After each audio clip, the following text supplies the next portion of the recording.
Sanctus, Sanctus,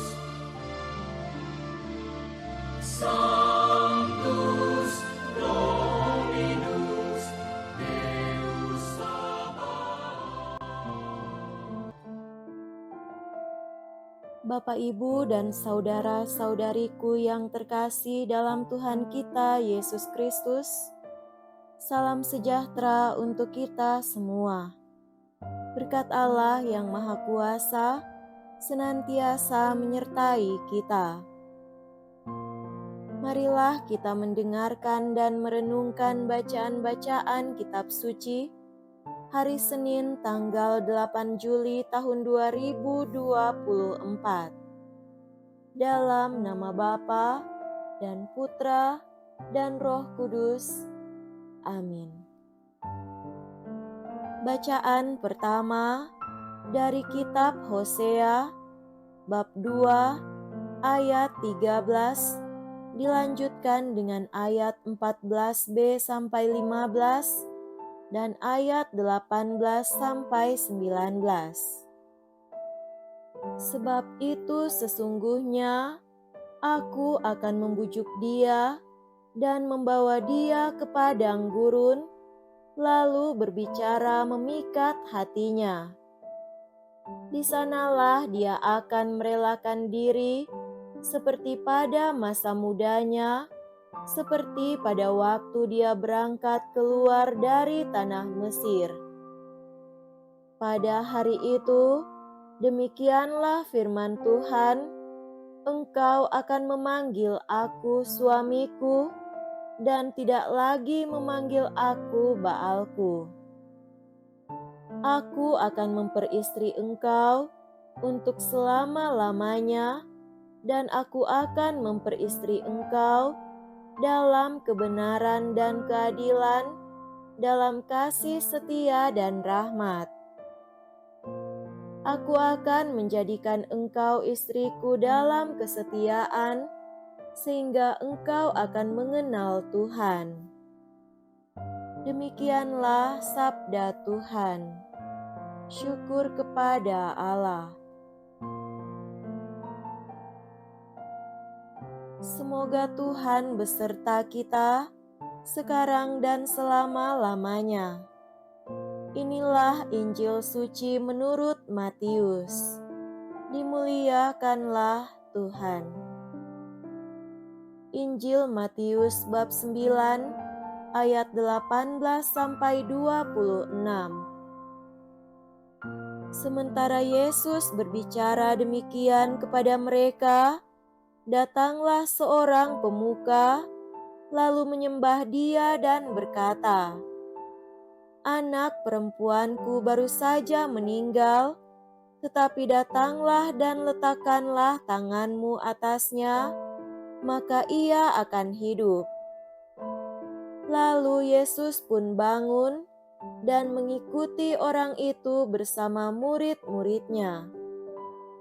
Pada waktu itu, seorang perempuan yang sudah 12 tahun menderita pendarahan, maju mendekati Yesus dari belakang dan menyentuh jumbai jubahnya. Sebab katanya dalam hati, asal kusentuh saja jubahnya, aku akan sembuh. Yesus berpaling dan memandang dia serta berkata, "Teguhkanlah hatimu, hai anakku, imanmu telah menyelamatkan engkau." Sejak saat itu, sembuhlah perempuan itu.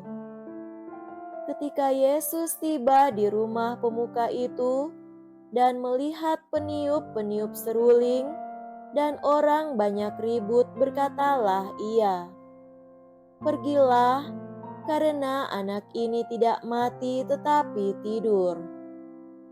Namun, mereka menertawakan dia.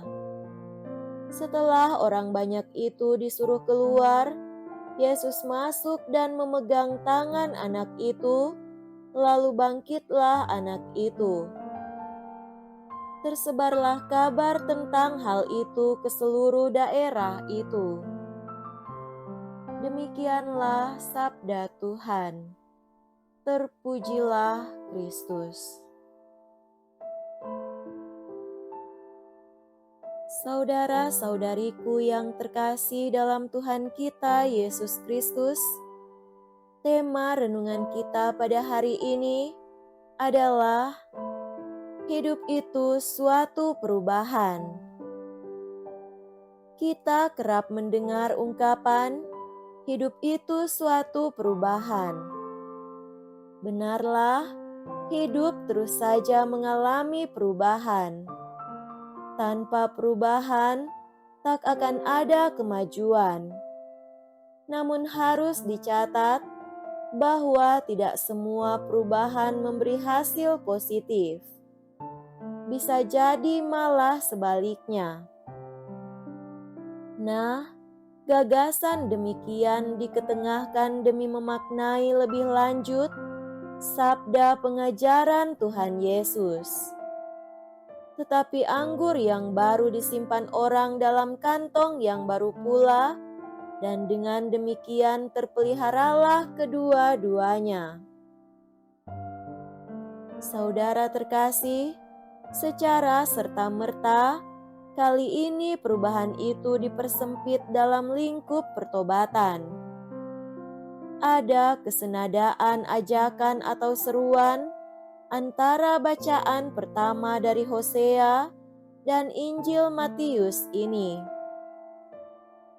Nabi Hosea mengungkapkan harapannya agar Israel mengalami perubahan.